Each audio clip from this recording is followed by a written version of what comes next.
Chers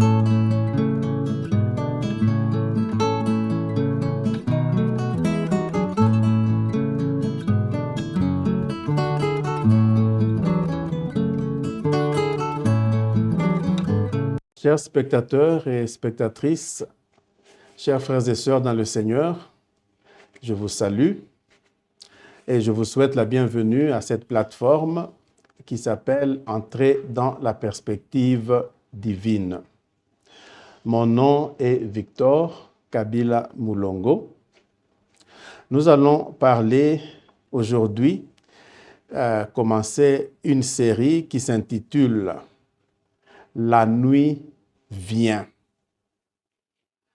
Dans cette série, La nuit vient, nous allons commencer par le titre « Notre relation avec Dieu et avec nos époux et épouses ». Nous allons commencer par lire l'évangile de Jean, chapitre 9, verset 4. Aussi longtemps qu'il est jour, nous devons faire les œuvres de celui qui m'a envoyé. La nuit vient où personne ne peut travailler. La nuit vient où personne ne peut plus travailler. Nous savons, ce sont les paroles du Seigneur Jésus-Christ dans les évangiles et qui sont applicables à nous aujourd'hui. Donc là, nous voyons que nous ne devons pas considérer ou prendre pour acquis ce qui est considéré comme jour dans notre vie. Parce que après le jour, la nuit va venir et quand la nuit vient, on ne sera plus en mesure d'accomplir ce qu'il fallait accomplir. Donc, la nuit vient, les opportunités dont nous devions prendre avantage pendant qu'il était jour, ces opportunités seront retranchées ou seront enlevées. Nous ne devons pas nous placer dans une position où un jour nous commençons à regretter à cause des opportunités que nous avions ratées ou des opportunités que nous avions négligées. Dans la Bible, la parole de Dieu, une telle situation était arrivée à un moment de l'histoire aux Israélites, le peuple de Dieu dans l'Ancien Testament, où ils avaient négligé leur relation avec Dieu. Ils avaient négligé de faire tout ce que Dieu attendait d'eux. Et alors, ils se sont retrouvés en exil, dans une terre étrangère d'esclavage. Et là, ils ont décrit la sensation désagréable ou pénible par laquelle ils étaient en train d'aller ou qu'ils étaient en train de ressentir. Et cela est décrit dans Psaume chapitre 137, verset 1.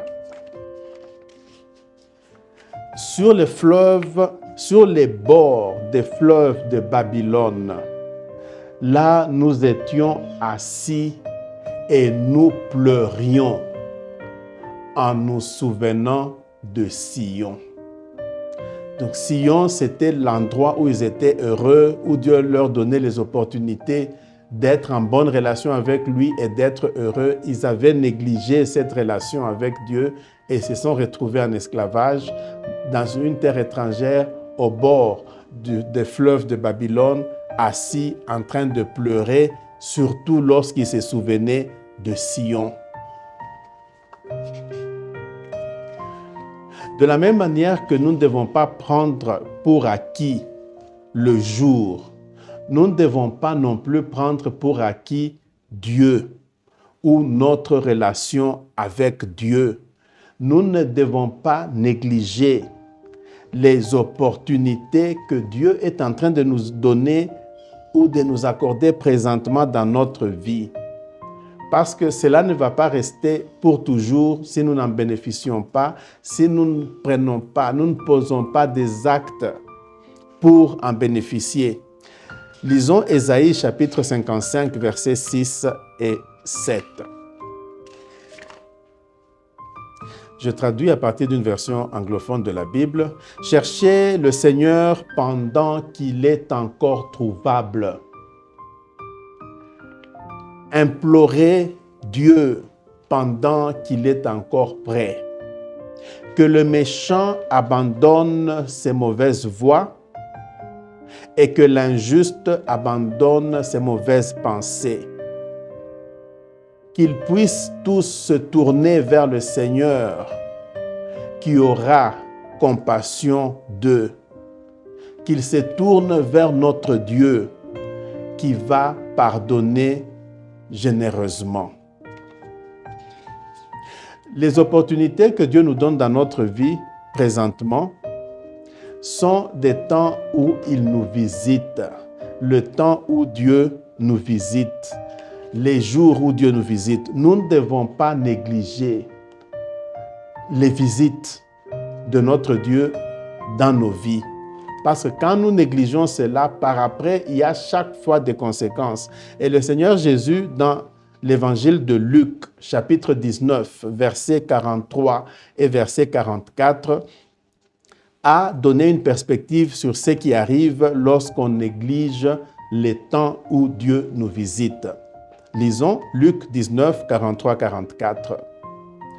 Des jours viendront sur vous où vos ennemis vous entoureront de chaque part et ils vous écraseront et ils vont vous aplatir, vous et vos enfants parmi vous, et ils ne vont pas laisser pierre sur pierre qui ne soit renversée, parce que vous n'avez pas reconnu le temps où vous avez été visité par le Seigneur. Donc, vous avez été visité par le Seigneur. Donc, ne négligeons pas les opportunités que Dieu nous donne. En plus de notre relation la plus importante, qui est la relation avec Dieu, nous ne devons pas non plus négliger nos relations avec les humains. Donc, spécialement ces humains que le Seigneur a placés sur notre voie. Parce que personne ne peut prétendre que non, je suis seulement en bon terme avec Dieu et négliger les relations humaines. Dans 1 Jean chapitre 4, verset 20, nous allons lire. Il est écrit,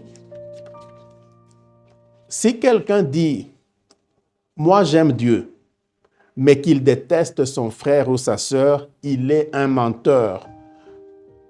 Comment quelqu'un peut-il aimer Dieu qu'il ne voit pas s'il déteste son frère ou sa sœur qu'il peut voir? Donc, ce passage attire notre attention sur le fait qu'il est important de bien traiter nos relations humaines que Dieu a placées sur nos voies. Et ici, nous voulons, pour conclure, considérer une des relations humaines les plus importantes pour ceux qui sont mariés. Ce sont les relations avec nos époux et épouses respectifs et respectives. Nous ne devons pas prendre pour acquis nos épouses. Nous ne devons pas prendre pour acquis nos époux. Parce que ton époux ou ton épouse, c'est la personne qui généralement restera avec toi même lorsque les jours deviennent mauvais, même lorsque tes meilleurs amis ou la plupart d'entre eux t'abandonnent. Mais d'habitude, ton époux ou ton épouse restera attaché à toi. Pour cette raison-là, ton époux ou ton épouse mérite le meilleur de toi, mérite le meilleur de ta part pendant que vous êtes encore ensemble et qu'il est encore jour, pendant que vous êtes encore vivants ensemble. Parce que, considérons cette vérité qui est là, c'est que de manière générale, le plus souvent, l'un des deux, un jour, quittera la terre, le premier ou la première, et l'autre sera laissé derrière pour une certaine durée de temps avant qu'il ne puisse quitter. Celui qui reste derrière ne voudra pas être en train d'éprouver des remords pour le fait d'avoir maltraité ou d'avoir négligé la relation de l'époux ou de l'épouse qui n'est plus là en ce temps-là, l'avoir négligé ou maltraité lorsqu'il était encore vivant ou lorsqu'elle était encore vivante. Donc, pour éviter ce genre de remords en ce temps-là, nous devons maintenant être en train de bien traiter nos épouses, de bien traiter nos époux. Nous devons corriger ce qui doit être corrigé maintenant. Concluons en lisant à Éphésiens chapitre 5, verset 33. Cependant que chacun d'entre vous puisse aimer son épouse comme il s'aime lui-même, et que la femme puisse respecter son mari. Donc là, la parole de Dieu nous exhorte à ce que les maris puissent aimer leurs femmes respectives et que les femmes puissent respecter leurs maris respectifs pendant qu'il est encore jour, avant que la nuit vienne où on ne sera plus en mesure de mieux faire. Je vous remercie pour votre attention. C'est la fin de cette présentation. Prions. Seigneur notre Dieu, nous te remercions de nous rappeler que bien qu'il soit jour maintenant, la nuit est en train de venir et que nous devons pendant le jour faire les œuvres de toi notre Seigneur qui nous a envoyés, car la nuit qui vient nous rendra incapables de le faire en ce temps-là. Saint-Esprit, aide chacun d'entre nous à faire ce qui doit être fait pendant le jour, avant que la nuit ne vienne. Nous te prions dans le nom de Jésus-Christ, notre Sauveur. Amen. Merci pour votre attention et à la prochaine.